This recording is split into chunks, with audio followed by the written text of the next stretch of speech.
o título da lição, Sacrifício. Logo, pois, irmãos, pelas misericórdias de Deus, que apresenteis o vosso corpo como sacrifício vivo, santo e agradável a Deus, que é o vosso culto racional. Ok, esse texto está em Romanos, capítulo 12. É isso? Verso 1.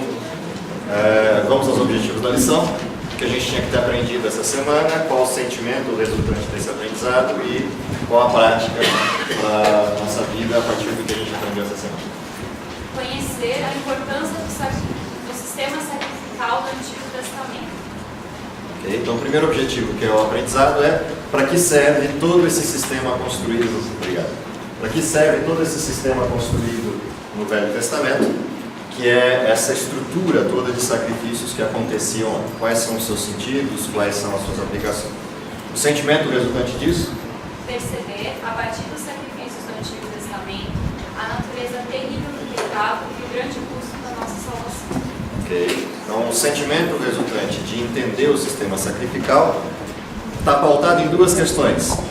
A gente reviver qual é de fato o impacto que o pecado produz na pessoa de Cristo, na pessoa de Deus, e que custo é esse que implicou a nossa salvação. Isso nos leva a uma prática, que a gente deveria praticar como resultado disso. Contemplar regularmente o cumprimento do sistema de sacrifícios em Cristo, Cordeiro de Deus. Ok? Então nós deveríamos ser levados a olhar para trás, olhar para o Cristo, que é o Cordeiro morto, e entender que a partir do sacrifício dele nós estamos na condição em que estamos hoje, vivendo a estrutura desse tempo de graça, dessa condição de graça que Deus nos propiciou. Então, dentro desse contexto, vamos lá. Qual é o conceito de sacrifício, para que serve e por que foi pontuado esse sistema de sacrifício na história do povo hebreu? Diga. Moisés, uma perguntinha. Ao longo desses anos, nós estudamos umas 3, 4 vezes, não sei, o santuário.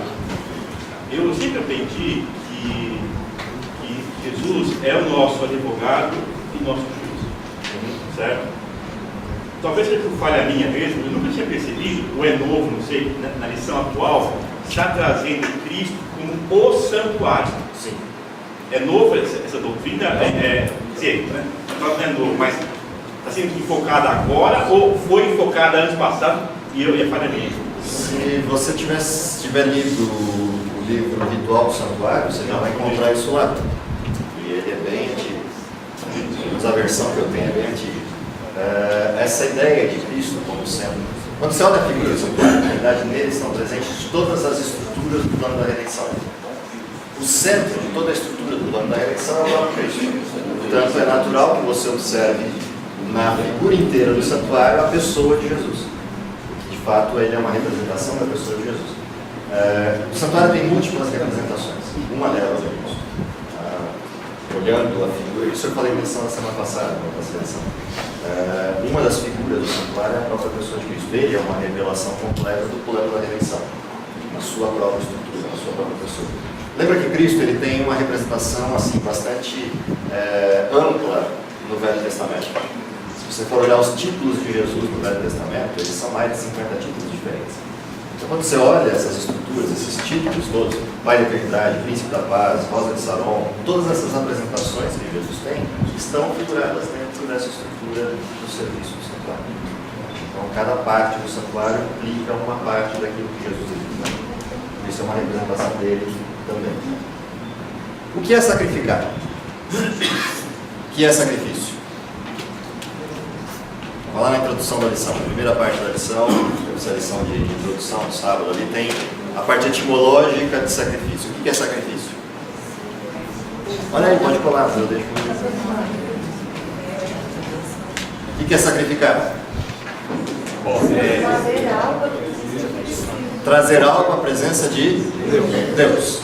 Sacrifício é isso. O que é esse algo que eu trago? Aí tem outras aplicações. É algo que é de imenso valor. E algo que substitui o quê? Aquilo que eu não tenho para ofertar. Quando você olha a estrutura de sacrifício, a primeira coisa interessante na estrutura do sacrifício bíblico é que o que eu oferto não é algo que eu dou conta, não é algo que eu tenho, é algo externo àquilo que eu tenho. Ou seja, sacrificar a Deus não é trazer a Deus algo que é meu, é algo que é dele. No conceito bíblico, o sacrifício é trazer a Deus algo que é dele, não algo que é meu. Porque eu não tenho nada para ofertar de mim mesmo a Deus. Esse é um conceito interessante dentro do modelo de sacrifício bíblico, porque ele é diferente da estrutura, do conceito de sacrifício pagão, onde eu dou algo que é meu para aplacar a ira de um Deus que tem algo contra mim. Não, ali no modelo de sacrifício bíblico, eu estou ofertando algo que é de Deus, e na verdade eu não estou ofertando, eu estou só representando aquilo que Deus fez por mim. Esse é o conceito que está atrás da história do sacrifício. Eu já vou botar os dois para de conversar aqui na frente. Manda lá. Então, eu entendo assim, que o sacrifício, eu posso me sacrificar para fazer alguma coisa, mas esse sacrifício aí eu acho que ele envolve sangue e morte, não é isso? Sim. Justamente esse é o sacrifício. Mas não só. Porque eu tenho um monte de outros sacrifícios que a gente viu aí nos tipos de sacrifício da lição que não envolve sangue e morte. Portanto, sacrifício é algo muito mais amplo do que isso. Sangue e morte é um sacrifício que diz respeito à oferta pelo pecado. Mas eu tenho um monte de outros sacrifícios que aparecem no sistema sacrificial do povo de Israel, que dizem respeito à gratidão, a uma série de outras questões. Mas todos esses elementos ofertam coisas que Deus me deu. Portanto, o conceito que está atrás de sacrifício é a bênção que Deus tem em me receber, a despeito de eu ser pecador, pela forma como Ele vê o que Cristo fez por mim, pela maneira como Ele vê o que Cristo fez por mim. Então, isso é o que está atrás desse sistema sacrificial, que é a parte interessante, importante, que a gente aprendeu na lição dessa semana. Quando a gente começa a varrer a estrutura da lição, ela vai na história do sacrifício. Então, onde é que começa o sacrifício? Se você abrir a sua Bíblia em Gênesis 3, lá no finzinho de Gênesis 3, os 3 últimos versos, dá uma olhada no que tem lá. Gênesis capítulo 3, os últimos 3 versos, dá uma olhada no que aparece aqui.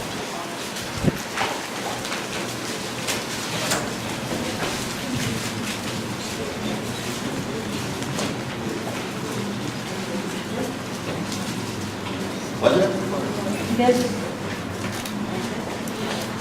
Gênesis 3, os 3 últimos versos. Então vem de trás para frente contando os 3 últimos.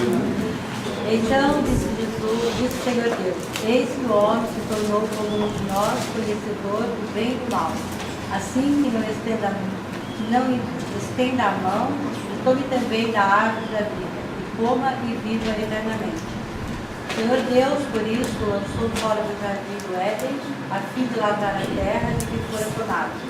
Expulsou o homem, colocou querubins ao oriente do jardim do Éden e ao interior de uma espada e revolvia para guardar o caminho da árvore da vida. Ok. O que aconteceu com o ser humano? O que ocorre com o ser humano para ele poder passar por essa cena que a gente acabou de ler? Oi? Pecou. O que era o pecado? O ser humano conseguiu aquilo que ele buscava, se tornou igual a Deus. É isso que o texto diz. Percebe que a afirmação de Deus é essa: se tornou como um de nós, conhecedor do quê? Do bem e do mal. Bom, o que esse texto quer dizer? Deus conhece o mal? Sim, ele assistiu o que aconteceu com Satanás. Deus sabe o que vai acontecer com quem pratica o mal? Sim. Agora Deus experimentou o mal? Não. Por que o ser humano se tornou igual a Deus, ou semelhante a Deus, e esse texto pontua isso? Conhecedor do bem e do mal. E ele, por causa disso, é expulso do jardim. Diferentemente de Deus, o ser humano experimentou o mal. E ele não dá conta disso. Ele não dá conta do efeito colateral do mal, porque ao experimentar o mal, o ser humano se torna mal. E se tornando mal, o efeito colateral direto do mal é morte. Quando Deus expulsa o ser humano do jardim, Ele expulsa o ser humano morto ou vivo? Vivo. Bom, se eu tenho um ser humano que é pecador e continua vivo, qual vai ser o resultado de ele ser pecador e continuar vivo? Vai continuar pecando. Se ele continuar pecando e ficar no jardim, o que acontece? Come da árvore da vida e Deus tem que cumprir sua promessa, vida eterna para esse ser humano. Então, o que Deus faz? Manda o ser humano para fora. Quando mandou o ser humano para fora, esse ser humano vai encontrar quem do lado de fora? Ninguém. E vai ter que viver como pecador diante de que pessoa? Diante de Deus, porque é o único sujeito que está aí. Não tem mais ninguém. Se esse ser humano encontrar Deus, o que acontece com ele? Morre. Qual o único jeito de não morrer? Se você voltar um pouquinho assim, você vai encontrar o único jeito desse ser humano comparecer diante de Deus e não morrer. De que jeito Deus mandou ele para fora? O que Deus fez antes de mandar ele para fora? Fez vestimentas. Que tipo? Peles. Para fazer vestimenta de pele, o que Deus fez antes? Percebe o que está acontecendo? Qual é a pele que reveste o ser humano que sai do jardim? A pele de Deus. Ou seja, quem morreu para que o ser humano continuasse vivo? Cristo. Que pele é essa? A pele de Cristo. Portanto, quando Deus olha o ser humano do lado de fora do jardim, quem é que Deus vê? Vê Cristo. Ele vê a pele que reveste o humano. E ao ver a pele que reveste o humano, quem Deus vê? Cristo. O primeiro sacrifício tem a ver com isso. A primeira representação de saída do Éden que estabelece o sistema sacrificial é a demonstração de que, primeiro, eu só estou vivo por causa de Cristo. Segundo, eu só consigo encontrar Deus porque Deus me vê, mas não vê a mim. Ele vê Cristo. E a mim justificado por Cristo. Essa é a primeira situação que envolve o sacrifício nessa parte histórica. Diga lá. Eu acho que deu para mim entender assim, dois tipos de sacrifício. Acho que começou primeiro com essa ideia de sacrifício com o próprio homem. Ou seja, era tudo perfeito, não precisava de muitas coisas que nós precisamos hoje. Mas de repente ele decide experimentar ser igual a Deus, aí faz o primeiro sacrifício. Ele joga a vida dele, pura, perfeita, não precisaria ser tão pesada como é hoje, aí pega e joga essa vida fora. Eu não diria que isso é sacrifício, eu diria que isso é desperdício. É o inverso. O sacrifício assim é inútil, né? Uma coisa que só por não saber o que está lá na frente, ele experimentou. Então. Aí depois ele ficou na condição de impossibilitado de consertar isso. Aí Deus veio e se sacrificou pelo homem. Então, foi o segundo sacrifício. E agora eu acredito que o homem vai ter que fazer mais outro sacrifício, que é tipo assim, despojar do seu eu, despojar de si mesmo, se entregar a sua mentalidade, o seu querer novamente para Cristo, para alcançar esse sacrifício que Deus fez. Porque senão o sacrifício de Deus não é alcançado. Só tem uma correção que eu preciso fazer por uma questão de definição de teologia. Não há nada que eu possa fazer para alcançar o sacrifício de Cristo, e nem nada que eu possa fazer para obter o céu, mas há algo que eu preciso fazer em resposta ao que Deus fez por mim. O que é esse algo que eu preciso fazer? Render a minha condição de vida ao senhorio de Cristo. Ou seja, eu só posso fazer isso porque Cristo me salvou. Do contrário, eu não conseguiria fazer isso. Ou seja, não há nada que o ser humano consiga fazer que seja útil para Deus, a não ser se isso for uma resposta de um coração salvo por Deus. Esse é um problema sério da estrutura e que diferencia dois sistemas de sacrifício bastante presentes no mundo: o sistema de sacrifício verdadeiro e o sistema de sacrifício falso. Qual é o sistema de sacrifício verdadeiro? É aquele que entende que eu não tenho nada que eu possa fazer em favor de mim mesmo, ou seja, eu respeito e aceito aquilo que Deus fez por mim e abraço isso como única alternativa da minha salvação. O sistema falso de sacrifício qual é? Eu vejo um Deus que, se eu me encontrar com Ele, eu morro porque eu sou pecador, e para que eu não morra, eu vou lá e faço alguma coisa para aplacar a ira desse Deus que vai me matar. Só que eu faço essa coisa pela minha competência. E eu vou lá e escolho qual é o bem que eu vou oferecer para Deus, e ele pode ser de qualquer ordem. Eu vou oferecer dinheiro, eu vou oferecer um sacrifício pessoal, vou me martirizar, vou me cortar, vou andar, vou fazer uma peregrinação, vou fazer qualquer coisa. Ou seja, eu escolho algo que esteja na minha competência, na minha validade, para entregar para esse Deus, para que Ele não me mate. Esse é o sacrifício falso. Inclusive guardar a lei de Deus. Ou seja, se eu for obedecer a Deus como forma de aplacar a ira de Deus, eu estou perdido do mesmo jeito que se não fizesse nada. Então, o grande problema é que é muito fácil eu confundir uma coisa e a outra, porque a linha que divide esses dois sistemas é muito tênue, ela é muito fininha. Entender que sacrifício, no que diz respeito à obediência a Deus, tem que ser resposta de um coração que entendeu o que Deus fez por ele, é a grande questão que paira no sistema bíblico. Ou seja, ele é sempre um modelo de segunda ordem, não de primeira ordem. Deus me redimiu, Deus me salvou, Deus me pôs vivo. E agora, o que eu vou fazer? Só tem uma coisa para fazer: virar para esse Deus e perguntar: o Senhor quer que eu faça? Esse é o desenho que a gente não pode perder de vista. Fala. O entendimento humano às vezes mistura o significado da palavra sacrifício. Sim.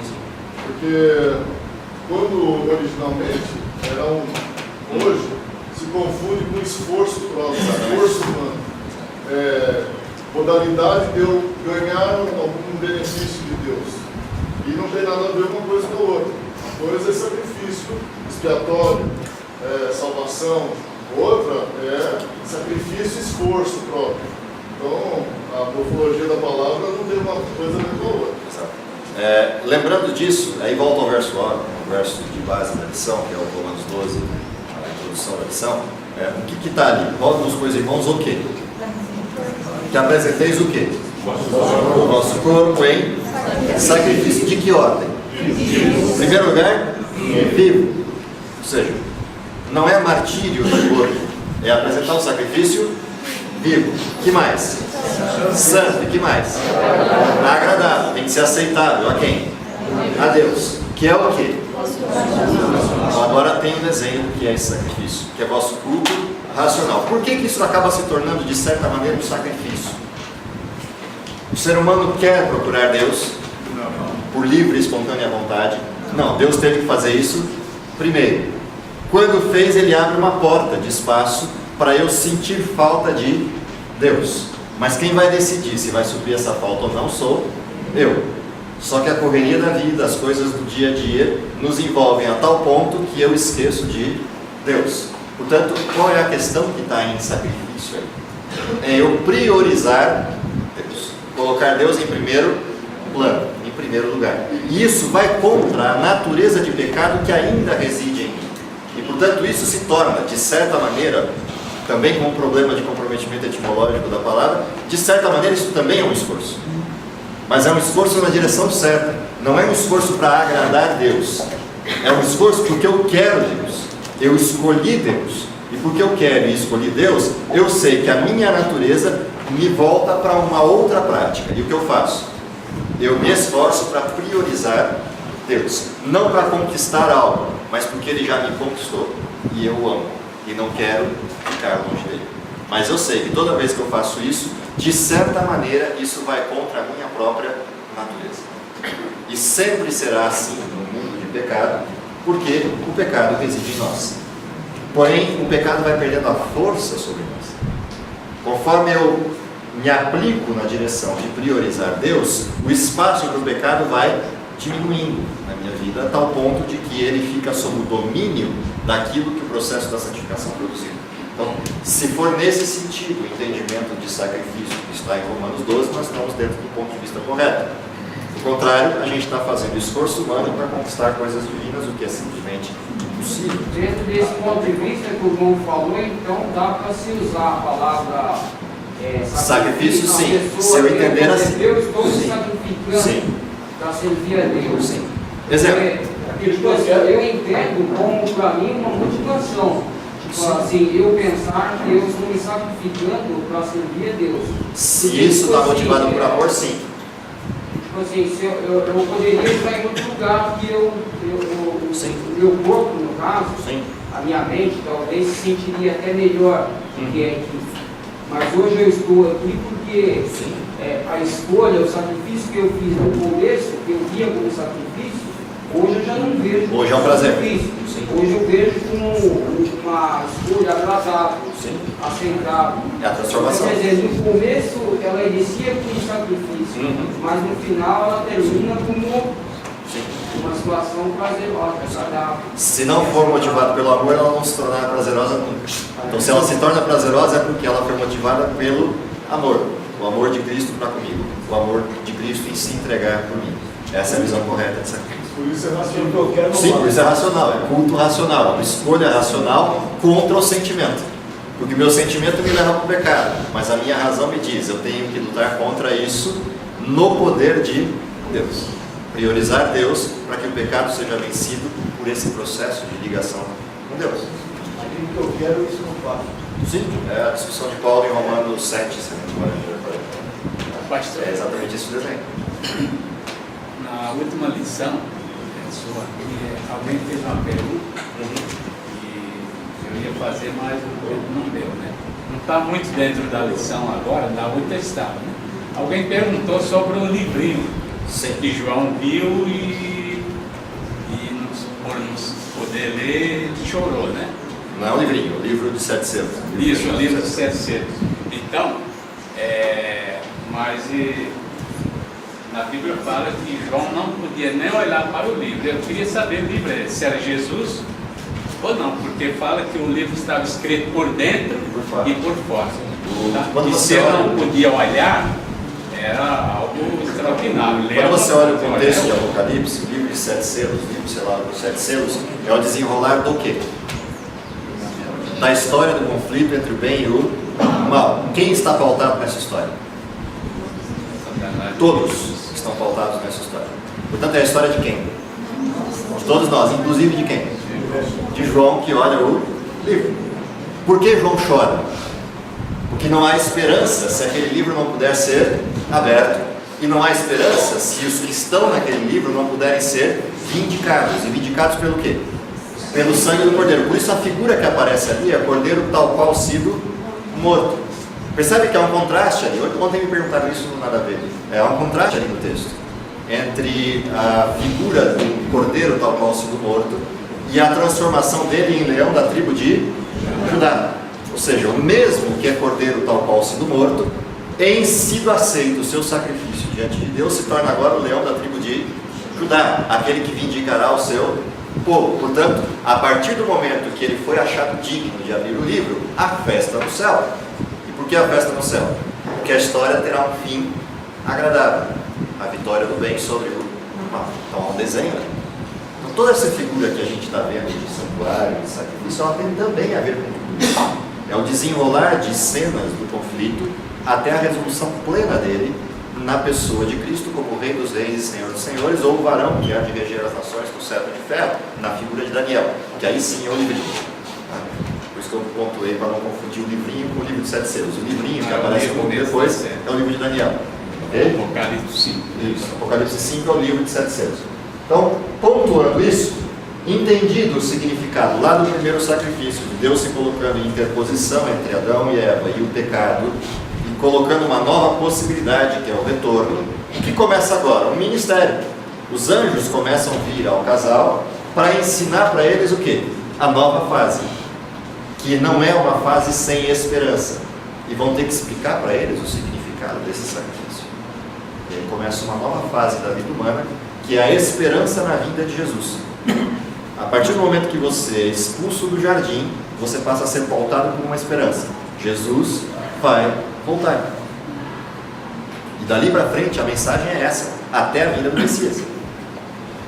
O que a gente vai ver no sistema sacrificial, que é o que se segue, né, na história da lição, os tipos diferentes de sacrifício, as maneiras como esse sacrifício se procede, demonstram todos os aspectos do plano da redenção.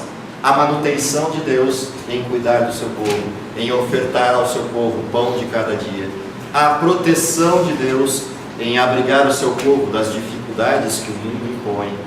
A própria essência do pecado sendo resolvido por Deus nas ofertas pelo pecado.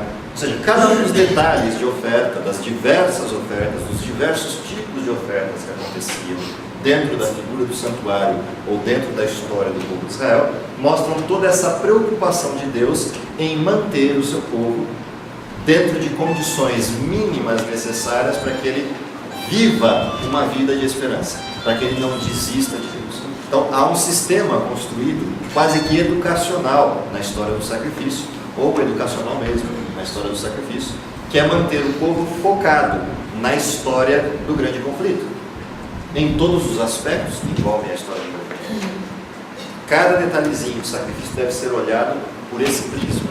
Do contrário, o que a gente vai ter ali é um ritual formal. A história dos sacrifícios, o sistema sacrificial, não é um ritual formalista. Ele é um ritual de esperança e de foco naquilo que Deus pretende fazer e faz pelo seu povo. Esse é o desenho que está nessa história que a gente vai ver. Bom, visto isso e entendido quais são os tipos, os diversos tipos de sacrifício que aparecem ali e as estruturas que esses sacrifícios abordam, há uma coisa importante que vai aparecer aí para frente nos comentários da lição, que é a questão do foco de todos esses elementos numa pessoa só, o Cristo. E por que Cristo era de fato o único sacrifício real? Porque ele é o único que tinha vida em si mesmo e a capacidade de distribuir essa vida àquele que crê. Ele é o único que era capaz de ofertar sua vida e retomá-la, sem depender de ninguém.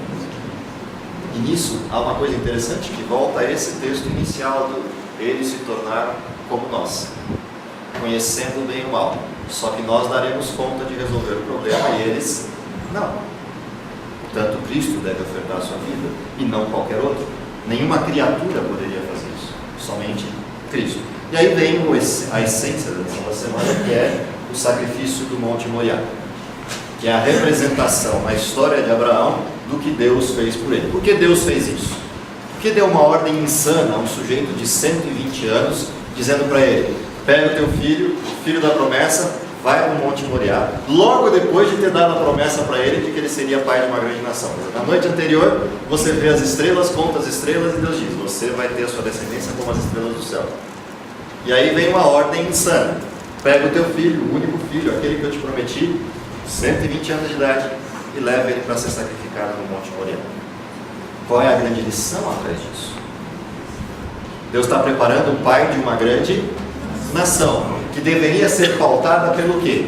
Sacrifícios? Deveria ser pautada pela fé.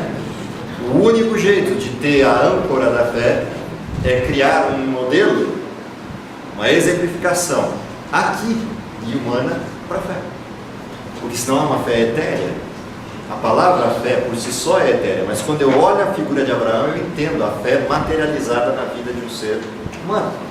E agora começa a caminhada, a gente conhece a história, e a caminhada se transforma numa perspectiva. Deus proverá para si o cordeiro. Isso é fé.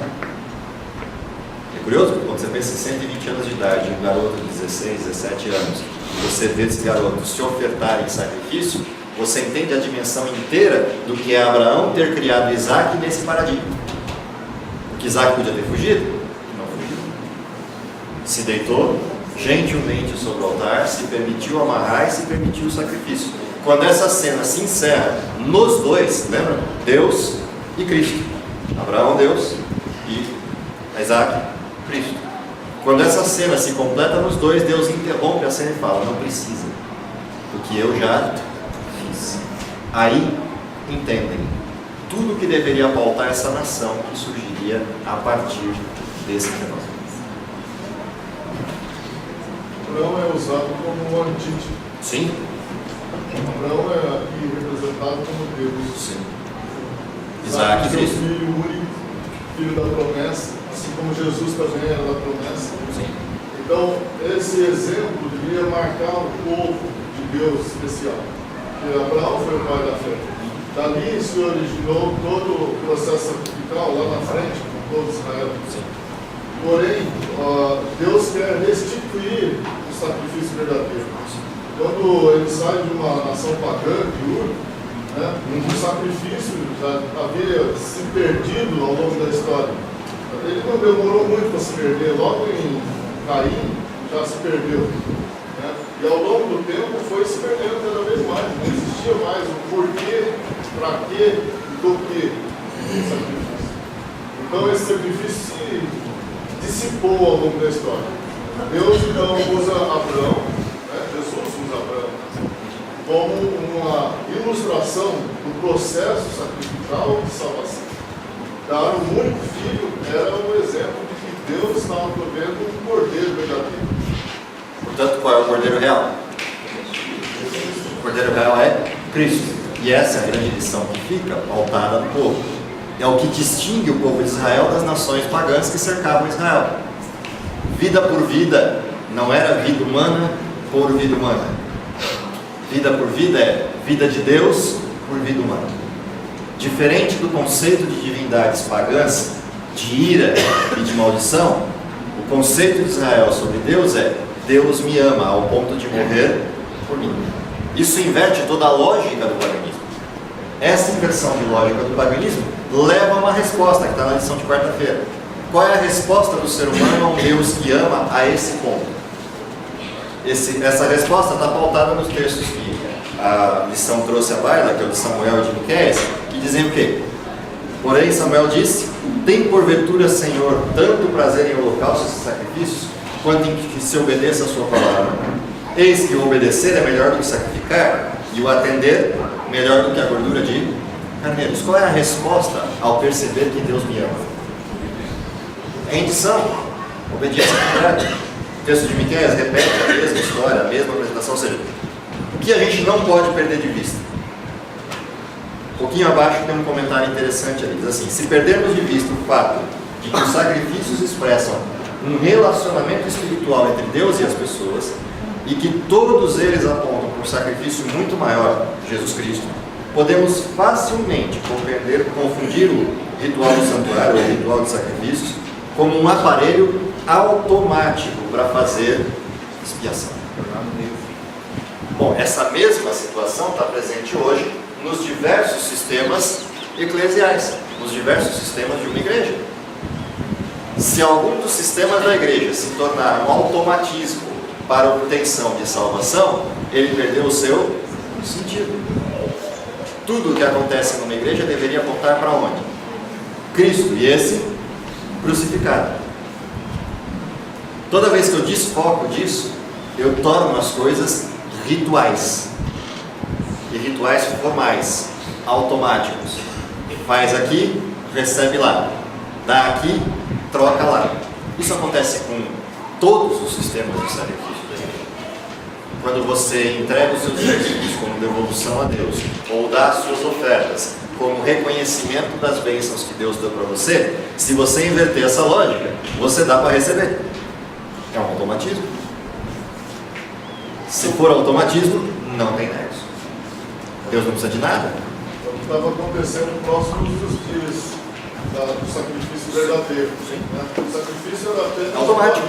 Pecou, leva lá, está resolvida a conta. Ou seja, virou um processo ritualístico. Se não tem cordeiro, leva a pomba. Exatamente. Virou um puro ritual. Esse puro ritual não salva o ser humano, porque ele não é a entrega de Deus para o humano, é a tentativa do humano de comprar Deus. E isso não tem sentido no plano de Deus.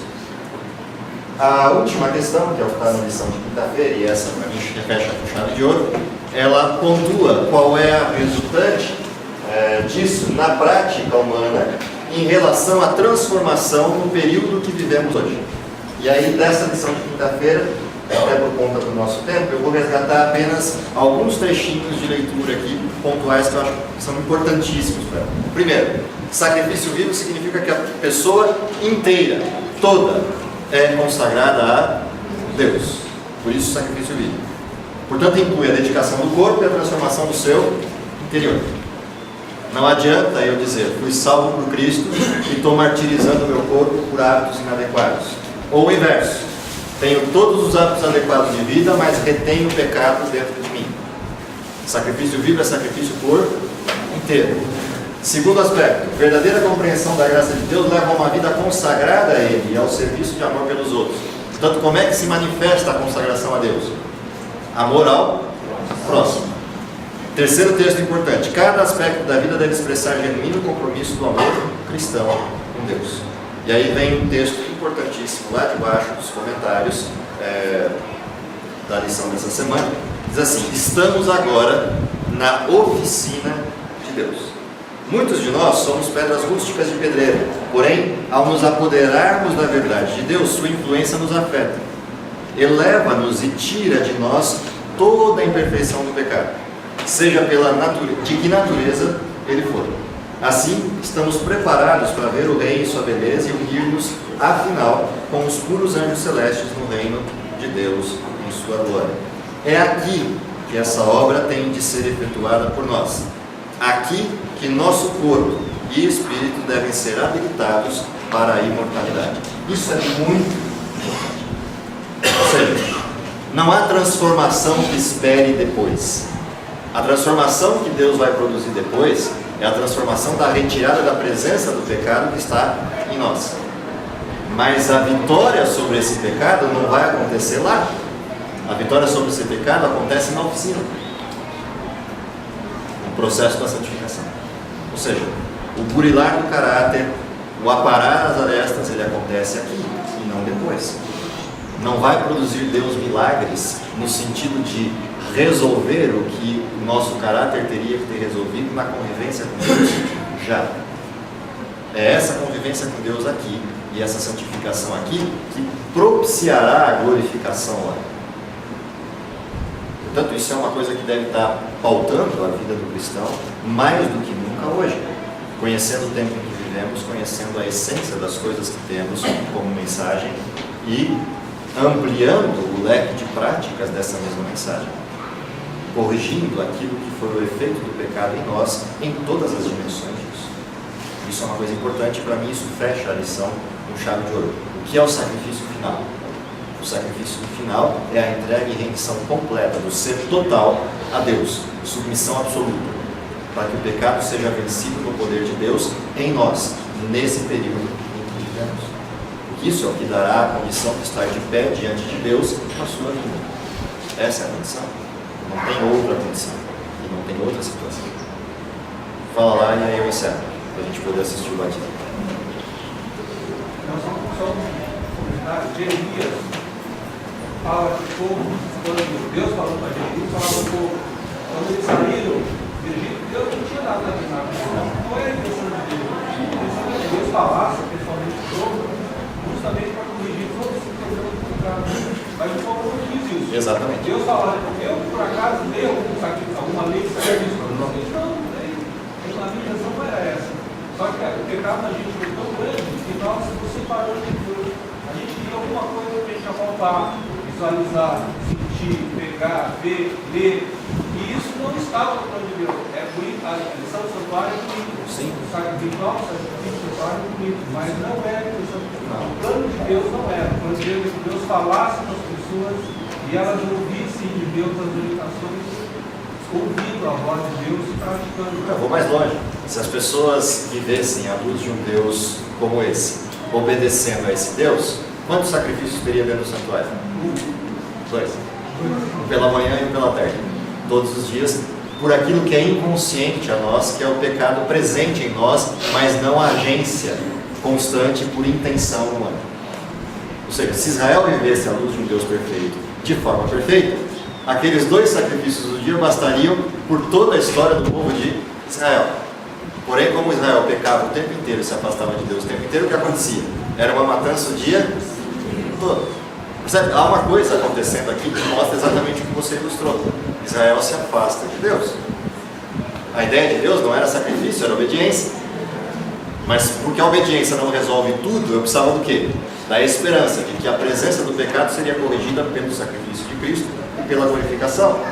Isso era o sacrifício pela manhã e pela tarde, em prol de todo o povo. Mas isso não aconteceu. E aí virou um automatismo de peca, sacrifica, e vai embora nesse automatismo. De certa maneira, isso nos atinge hoje. Com outras abordagens, nos atinge hoje. Que Deus nos abençoe para que a gente consiga entender a atitude disso e rendermos nosso coração a Deus de forma completa para essa obediência. Vamos orar? Querido Pai, que está nos céus, te agradecemos pela bênção da entrega do Teu Filho, pela possibilidade que temos de retornar aos pés de Deus, justificados por Cristo. Mas acima de tudo te pedimos poder para que nos possibilite a prática de uma vida de obediência, a vida completa de entrega a Ti. Dá que nesse poder possamos aperfeiçoar o nosso caráter até a visão completa da glorificação por ocasião da Tua vida. Perdoa nossos pecados, continua nos abençoando e nos protegendo, é o que lhe pedimos por Jesus. Amém. Classe da escola sabatina são pessoas que influenciam para o bem. Quem é a sua mãe? Aquela de azul? Que senhora bonita! É a vovó? Irmãos, eu fui na casa do Giovanni fazer a ficha batismal.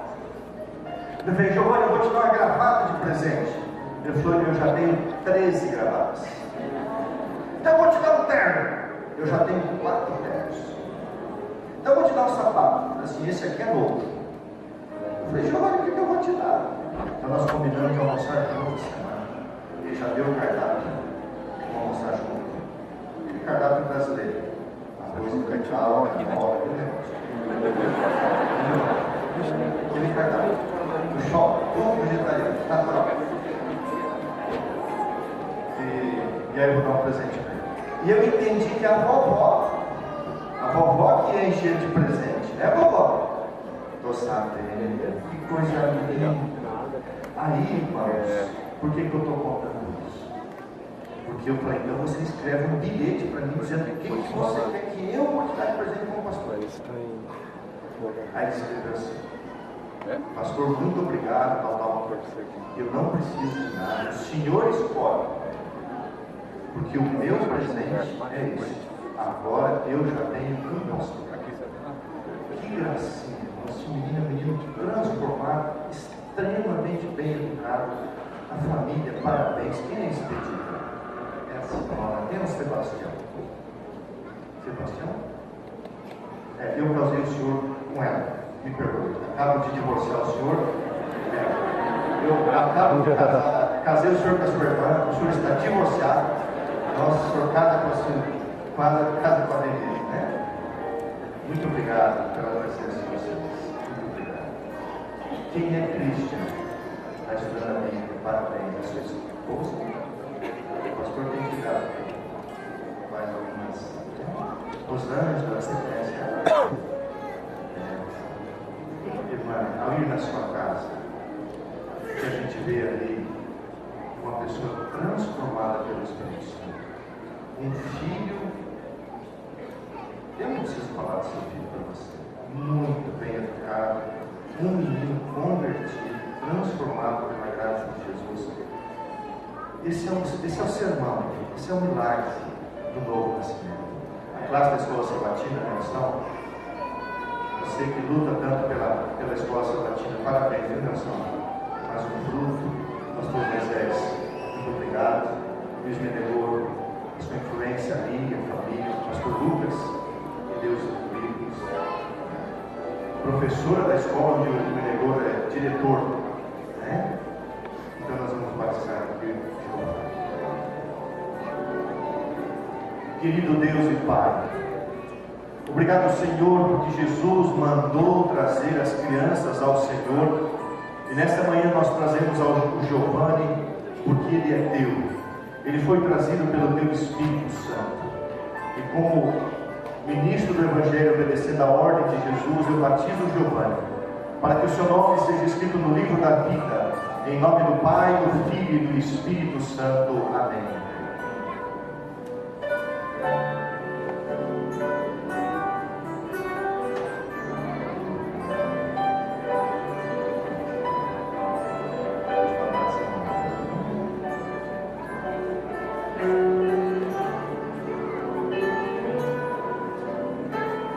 O batismo, ele é o resultado de uma vida transformada. É o que nós estamos testemunhando. Deus e Pai, louvado seja o teu nome. Obrigado, Senhor, pelo trabalho da igreja, dos pastores, da classe da escola sabatina, do irmão Luiz Menegor e a sua família. Obrigado porque tudo isso foi o ministério do Espírito Santo. Pai, perdoa os pecados dessa tua filha. escreve o seu nome com letras de ouro no livro da vida e dê a ela o poder do Espírito Santo. Como ministro do Evangelho, tenho a alegria de batizá-la, em nome do Pai, do Filho e do Espírito Santo. Amém.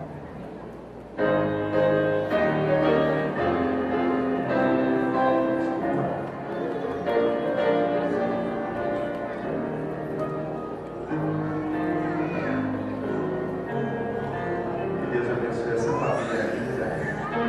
Irmã, parabéns para sua filha. Seu neto, que coisa linda. Continue dando terno e gravata para ele. Provavelmente vai ser um pastor. E aos demais familiares, me perdoe pelos erros. Muito obrigado pela presença de vocês, pastor. Mais uma vez, muito obrigado. Aos amigos e amigas do mundo. Muito bem.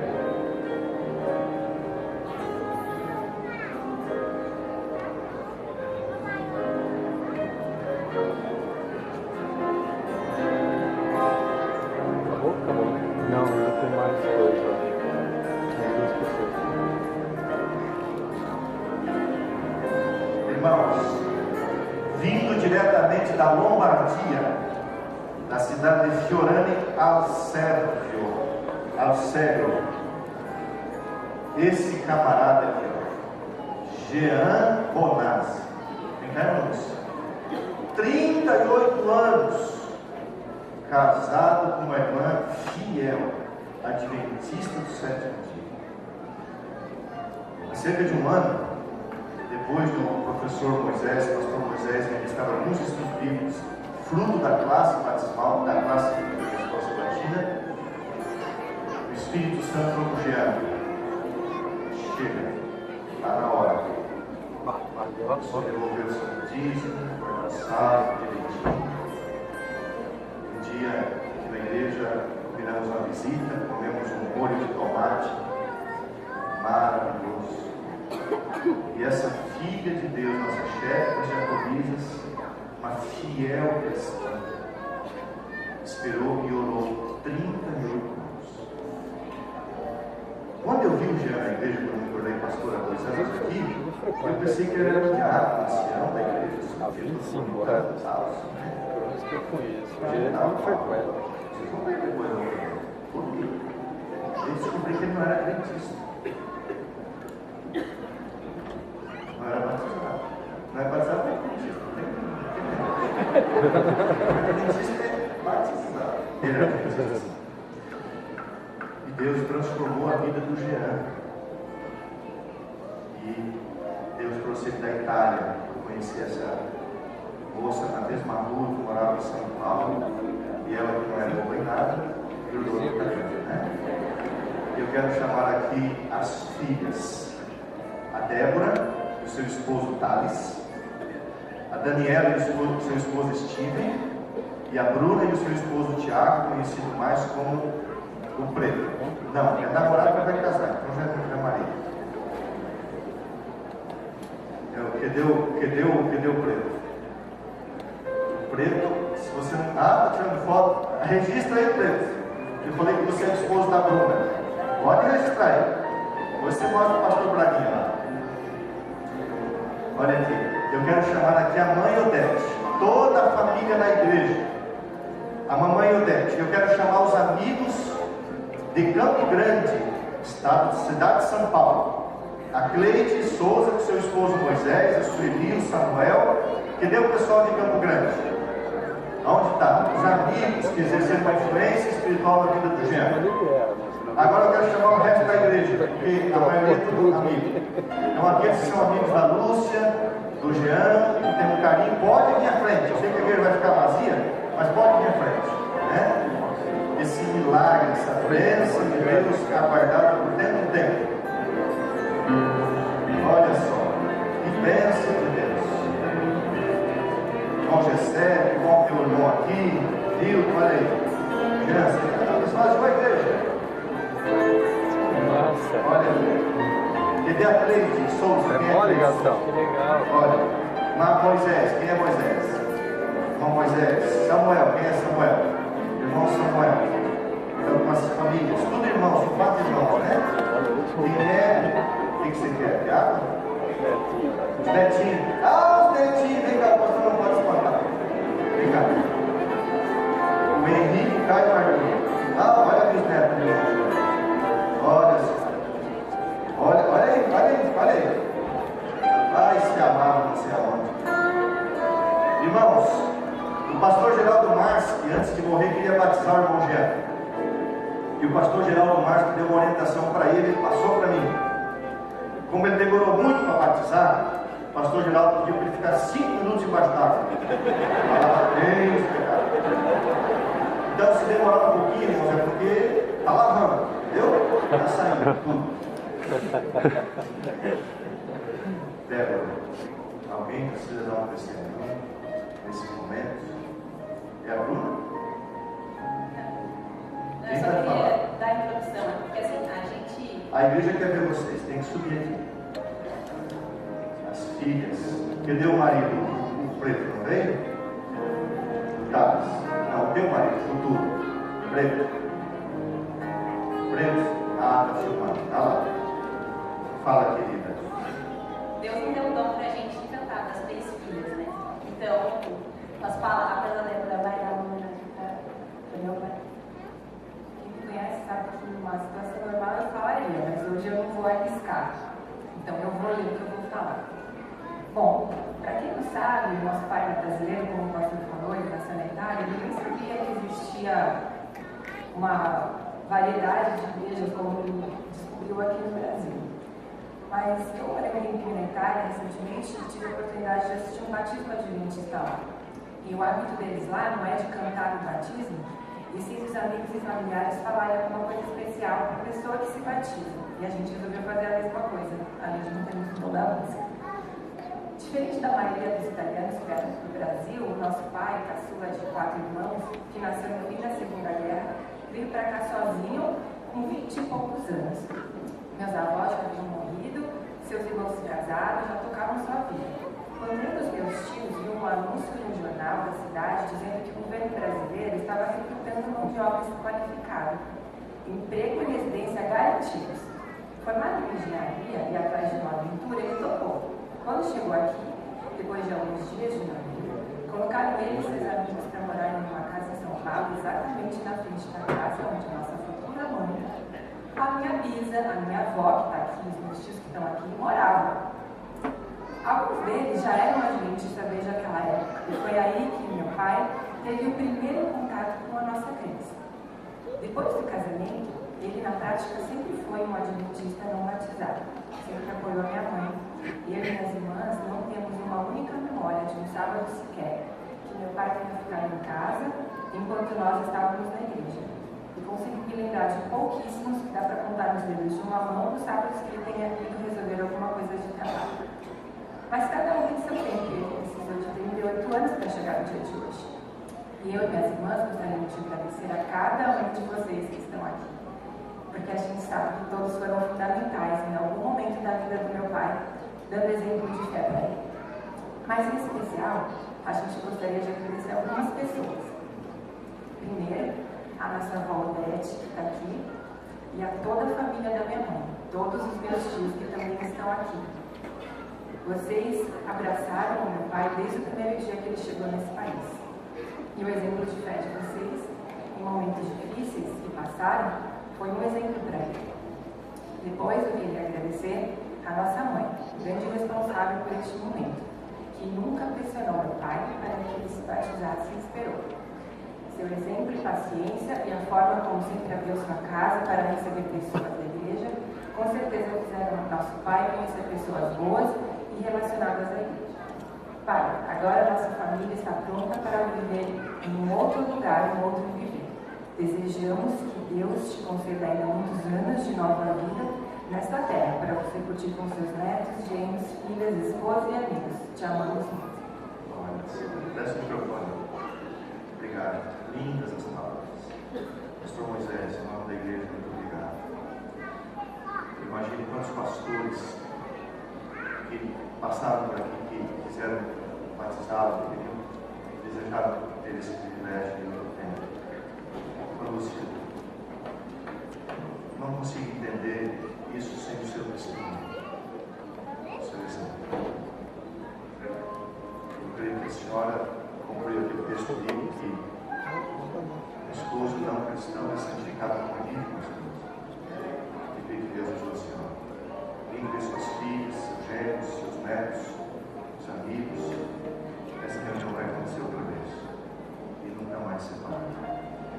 Jean, eu quero que você pregue o sermão de 1 minuto. Não é possível você não falar. Bom, certamente esse é um momento muito emocionante para mim. Essa noite não foi uma noite assim, muito bem dormida. E eu agradeço a todos. Eu sempre digo assim, como a Débora contar um pouco a minha história, eu fui guiado por Deus a ir morar na frente da casa dela. Como ela disse, eu jamais tinha ouvido a existência de todas essas igrejas. Na entrada, tinha a igreja católica. E quando eu cheguei aqui, eu descobri a igreja adventista. Mas enfim, comecei depois, quando começaram a namorar, a frequentar e tudo mais. E geralmente a convivência com parte dos amigos que estão aqui na frente, com todos vocês. A explicação do porquê de tanto demora, estava conversando com o José Luiz aí atrás, talvez não tenha explicação, é uma luta que a gente tem, acho que cada um tem a sua luta pessoal. Eu tive a minha, o pastor Neto me casou, ele está aqui, ele nos casou, nós nos casamos no civil, não casamos na igreja, mas ele esteve no nosso casamento, pastor, o senhor confiou, estamos aqui. Então eu agradeço a Deus, a Jesus Cristo, porque muitas vezes tocou meu coração e finalmente eu tomei a minha decisão. O Espírito Santo fez todo esse trabalho e que eu espero, assim, nos últimos 2 meses tivemos assim, mais um contato mais direto com o Moisés, retomar, estudar um pouco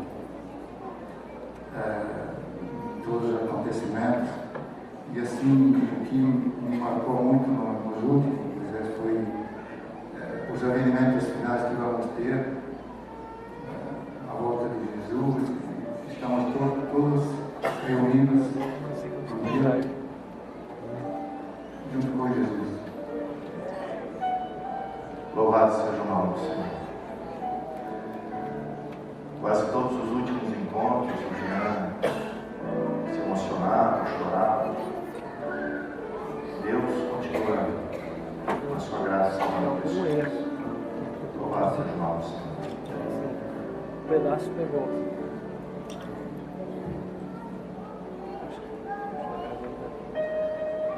O que dizer ao Senhor nessa manhã? Eu entendo, Senhor, que há um sorriso em seus lábios, uma imensa satisfação no coração de Jesus. Jesus está, com certeza, pensando, mais um. Meu sangue não foi em vão na vida do Jean. Senhor Deus e Pai, para o cumprimento da Tua promessa, da Tua palavra, o perdão dos pecados desse seu filho, a inscrição do seu nome no livro da vida, a plenitude do Espírito Santo para a santificação, o início desse Evangelho eu batizo, para a honra e glória de Deus, em nome do Pai, do Filho